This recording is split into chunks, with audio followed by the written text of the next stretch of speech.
here on this very auspicious day that is really great for the city of Brunswick. We have so many things that everybody wants to say, and everybody that's here, I can see so many people who have had very personal parts of doing this, getting it all from beginning to completion. I remember back in 1975 it was, when we were all running for election, and one of the themes was, let's widen 303. And then in 76, Helen West was mayor at the time. She went down to see Governor Rhodes at the time, I believe it was. And her and Albert Dobbs went down, and the governor said, let's give Our Lady Mayor a great big Christmas present. Well, I think one thing we can all say is that some of the best Christmas presents are worth waiting 11 years for. And it's just as great to see it done. I remember back in 78 when Stan Ogilvie and myself and Councilman Flores, I believe it was, and Councilman Bill Bowman, and Mayor Helen West at the time went down for a second time. And that's when the legislation getting along with this first came into being. And Governor Rhodes was nice enough to sign and all that. And now we have Governor Celeste who saw that the project got finished. So we're both working with all types of administration and all people. Well, let's get on and introduce a few dignitaries we have here today. First of all, we have Senator William Batchelder. Well, you want to take it? Thank you very much, Judy. This is a project a long time in coming. I'm glad to see so many of you here who were involved at the very beginning. When I was first elected in 1968, hard to believe it was that long ago. We've discussed this matter up here, and since then have been down to see various governors, as you pointed out. This is a tremendous community with a great future, and I think one of the things that's so crucial to it is the highway system. It's so important here. I'm so pleased that the project is finished at this time. It's a great boost for the community, and it's a tribute, I think, to the stewardship of public funds that's been shown in the gas tax that has been expended during this present administration. I'm very proud to be here. I'm proud of what the city of Brunswick has done in the way of working toward this project. Thank you.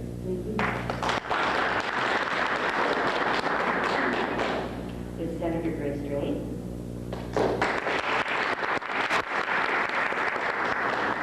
Very much. I'm rather new as far as this project goes. I was not around when, I haven't been around as long as Bill has, but I'm delighted that 303 is widened, and I think that former councilman, present councilman, your mayors, and you have all worked very, very well with the state to get this accomplished, and I'm absolutely delighted. I like to drive on the widened 303. It's a delight coming into town. And thank you very, very much for inviting me this morning.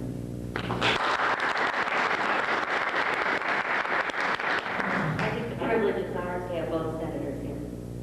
And we have a lot of other dignitaries, and I'm trying to decide how we're going to do this.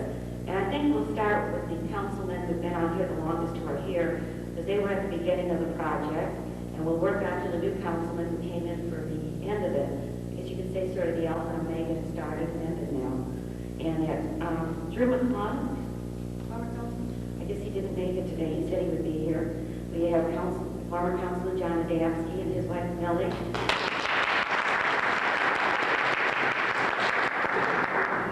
We have former councilman and former mayor Stan Ogilvie. Stan, would you like to say a few words? You were very instrumental in this. At times people couldn't get down on Columbus. You were going down on your own at times there, counting on Dorton, and let's get this taken care of. We have Jean Bozak, who was on for almost 10 years, and before her was her husband.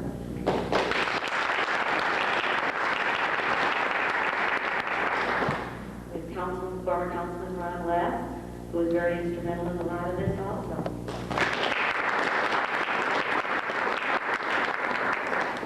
We have Scott Agnew, who came in for the assessment part.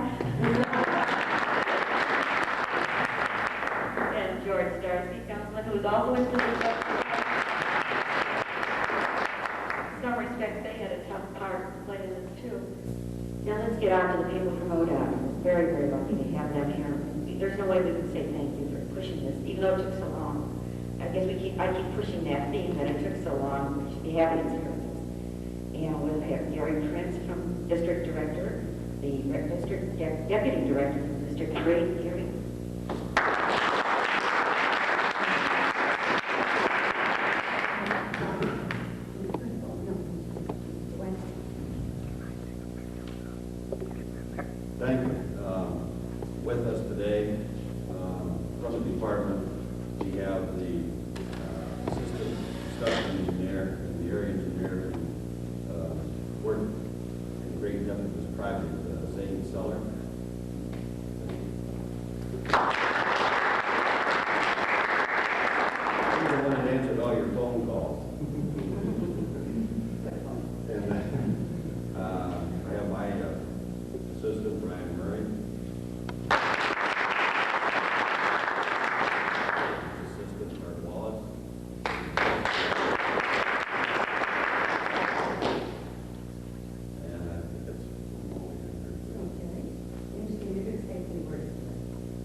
In 1983, when I came into this position, talked with my staff and trying to get oriented with what was what in the district. This project, along with several others, has popped up. They had been laying there with problems with them, and nobody knew what to do with them. And I don't know how many years this particular project had been laying there with some of the problems that we had. Because of the nature of this kind of project of reconstruction, there are a lot of these problems that have to do with that. So when this project was brought to my attention, we dug in with all of our staff, and finally got the plan completed, got the project sold. And working with all the problems during the construction, answering all the phone calls, finally we come to this point. This project represents a $9.8 million investment for the area transportation system. And reconstruction of 303, we hope will alleviate traffic congestion between Route 42 and Interstate 71. It's doing well right now, after we got the lighting straightened out now. This project included reconstructing 2.7 miles of State Route 303 from existing 2 lanes to a 4-lane roadway. The work was started in June of 1984. The city of Brunswick contributed some $400,000 of their share. Federal funds were $7.1 million, the state share was $2.3 million. And this is a very good example of state, of all government working together to get a project of this magnitude completed. And I would at this time like to thank everybody involved, from the local people on up. And we don't have vets here, but I've already thanked them many times. And thank you for having me today.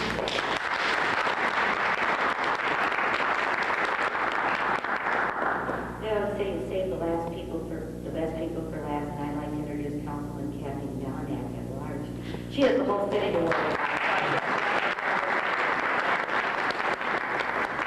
Say that I'm just here to enjoy the fruits of all you ladies. We are glad you're here. Well, why don't we get on to the ribbon cutting, and thank you all for being here.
Welcome to another edition of Speaking of Books, furnished as a service of Reader's Digest condensed books.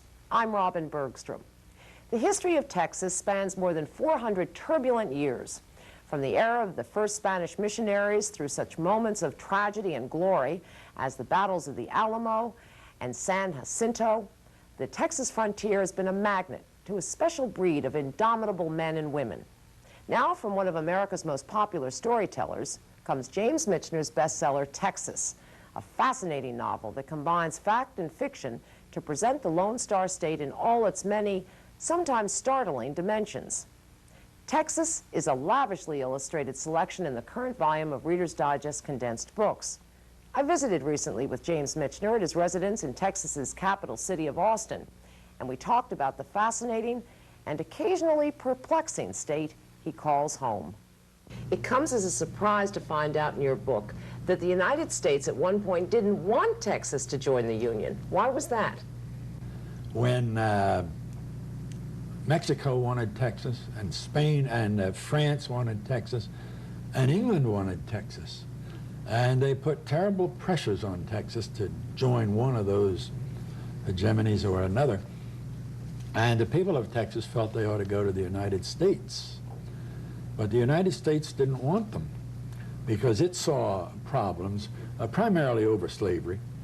If Texas did come in, was it going to be a free state or a slave state? But a wonderful American president named James K. Polk, whom I salute every time I say his name, because he sort of shows us what a president ought to be, from Tennessee, figured that slavery or not, the great problem of America was to get Texas, to get New Mexico, to get Arizona, and to get the southern half of California. Manifest destiny, he called And it. with a resolution that defies analysis, this wonderful fighting little man just stuck to that. And in the end, I think he engineered the war with Mexico. And in the end, he got his way. Why did such animosity exist between the Spanish-speaking Texans and the newcomers from the north? I think the animosity started, I do believe, on the Mexican side. Mexicans were devout Catholics. They were royalists.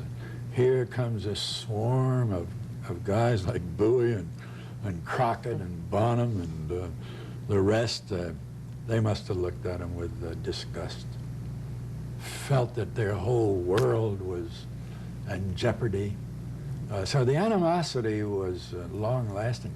And then the terrible events of the war, the Alamo, where these men were slaughtered. But even worse, the battle out on the dry lands where the Americans surrendered and were then just gunned down mercilessly and without any justification whatever. I can justify Santa Anna at the Alamo. This was a tough, day-long, miserable fight at the end of a long march and a long siege, and the Americans were very resolute defenders, and it was hot blood. But I can't defend him at all in the terrible massacres that followed elsewhere. So that at San Jacinto, that tremendous, unbelievable battle in the late afternoon when the Americans lost, I think, 3 men killed, and the Mexicans lost around 600 or 700, can be understood only as a result of Santa Anna's misbehavior. Mm-hmm. And let's stay with that now. There are a lot of surprising facts that are revealed in your book, and one of them is the origin of the song, The Yellow Rose of Texas. Want to tell us how that came to be?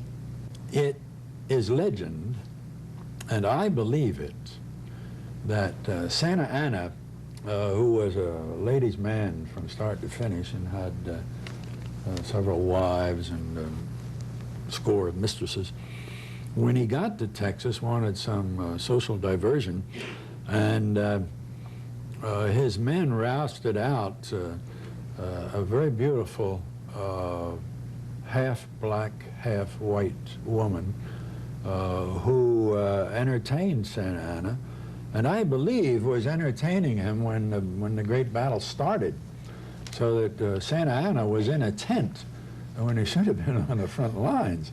And she became immortalized as the Yellow Rose of Texas.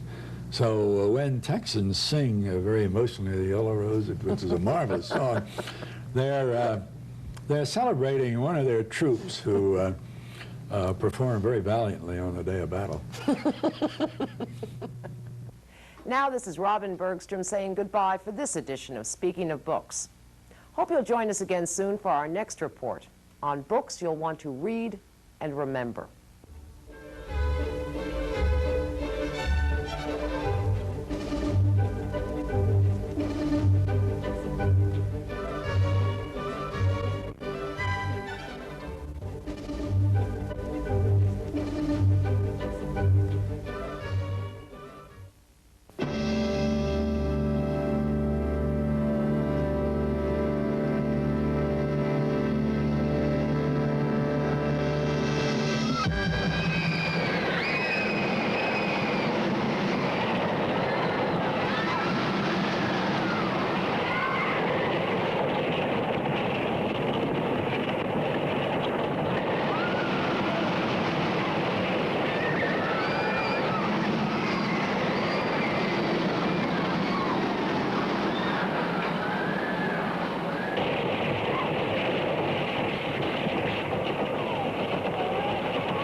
Places to meet a monster.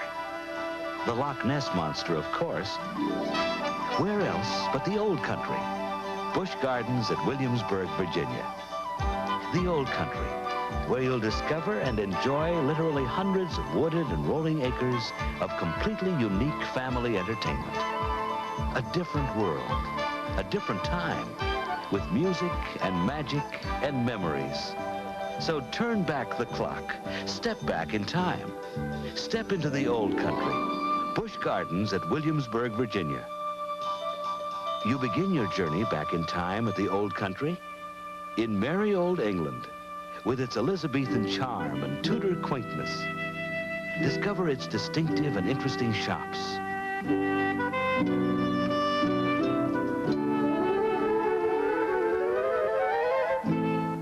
Perhaps mingle with a very friendly eagle. And be prepared to meet a knight in shining armor. And there's the Globe Theater, featuring a magic show, grand illusions, an unbelievable sleight of hand.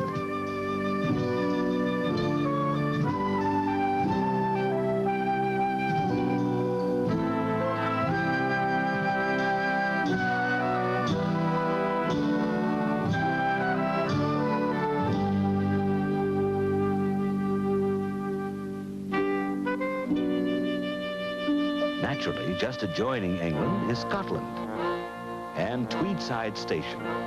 Step aboard for an exciting trip around the Old Country through a wonderland of natural beauty with animals roaming free. And of course, you'd expect to find a magnificent Clydesdale feeling right at home here.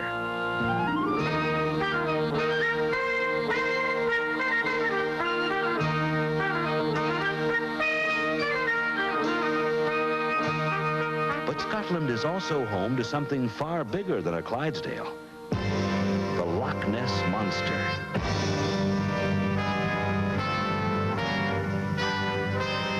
You board and begin a long, slow climb to a point 130 feet above the lake. Suddenly, the monster plunges down at nearly 70 miles an hour, pulling out just a few feet above the water. Then it's into the first of two interlocking 360-degree loops. Next, a pass through the monster's lair, 20 seconds round and round a spiral track in total darkness. Escaping that, it's into the second spine-tingling loop. The Loch Ness Monster. A drawbridge away is Hastings. Cross the weathered wooden bridge, and you're in a world of stone turrets, archways, and fun.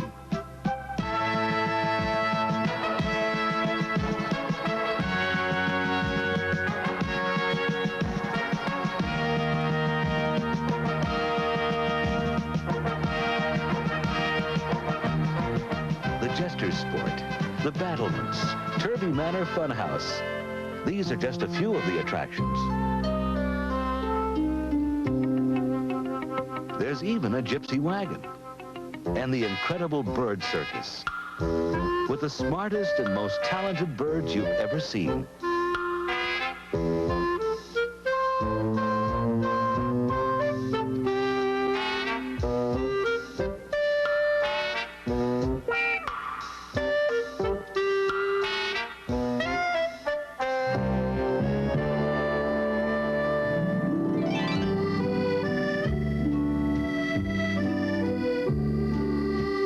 Bonjour, and welcome to France.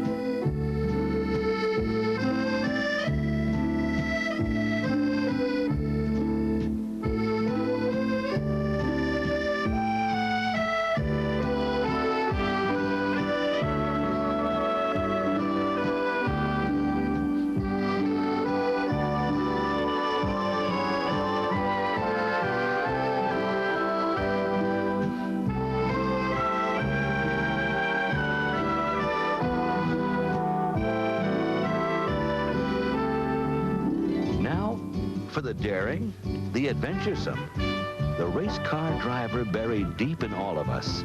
It's the granddaddy of all racetracks, the legendary Le Mans. Your chance to get behind the wheel of a gas-powered 1907 vintage Le Mans racer and take it out on the twisting, turning track of Le Mans. After that, a change of pace. For it's showtime at the French Three Musketeers Theater.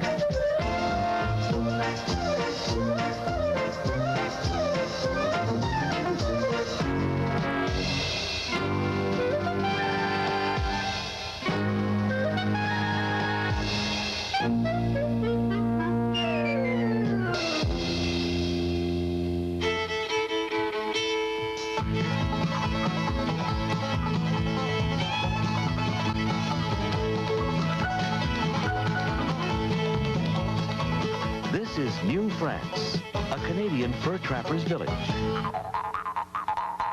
And the St. Lawrence cloggers in a hoedown.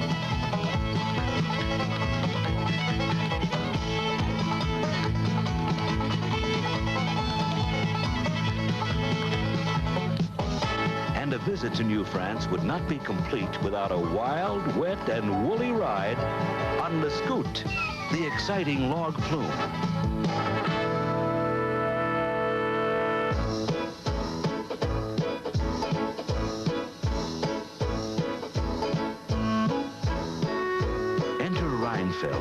And walk into the authentic look and feel of old world Germany.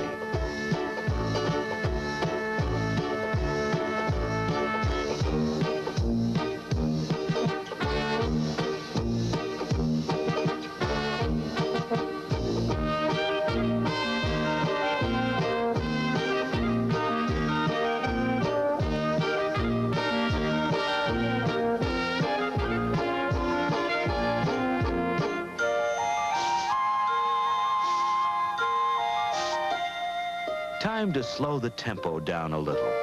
Time for a moment of relaxation on the beautiful and charming Rhine River ride. Cruising serenely along in an authentic replica of a German cruise boat. Now it's time to walk across the wrought iron bridge into the world of the Oktoberfest.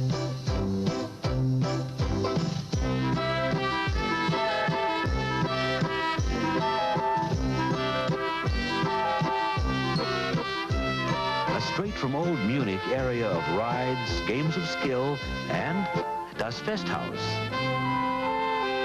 The Festhaus, biggest festival hall this side of Germany. While the band plays the traditional fest hall melodies, the old country singers and dancers perform in this mammoth hall, which comfortably holds 1,800 people.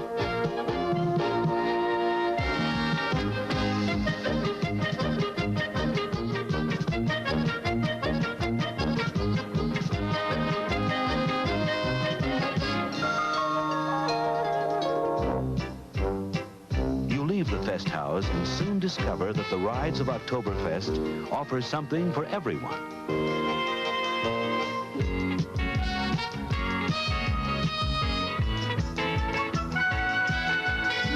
intensity and excitement building and building and building until you're ready for the glissade. A high-speed roller coaster that's about as close as you can get to a thrilling high-speed bobsled ride without the snow.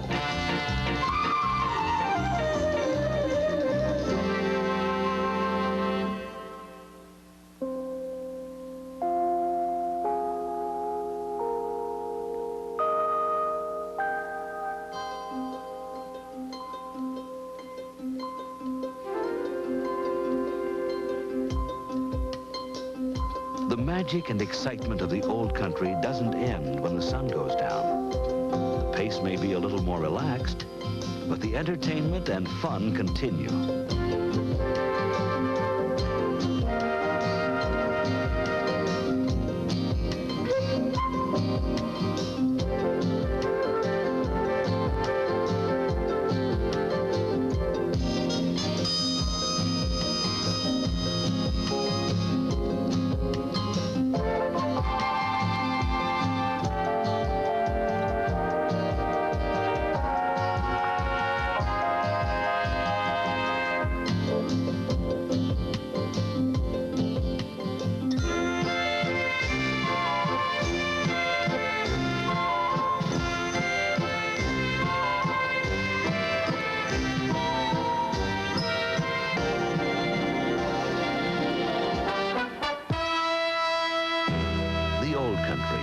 Busch Gardens at Williamsburg, Virginia, an all-family entertainment complex nestled in hundreds of wooded, green, and rolling acres near the historic James River.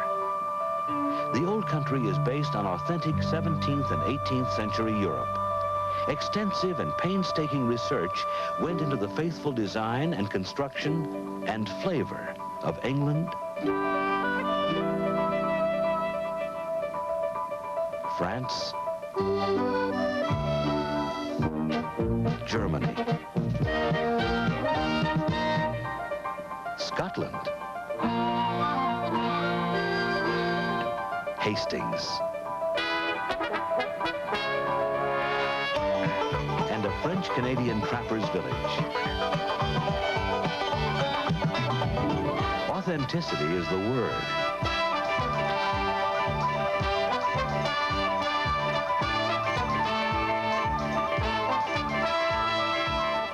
A place to turn back the clock, to step back in time.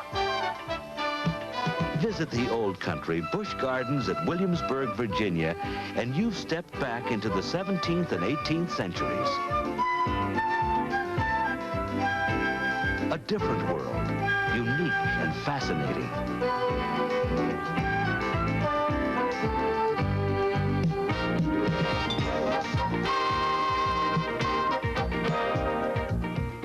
A world of music and magic and memories. And, of course, a monster. The old country. Busch Gardens at Williamsburg, Virginia.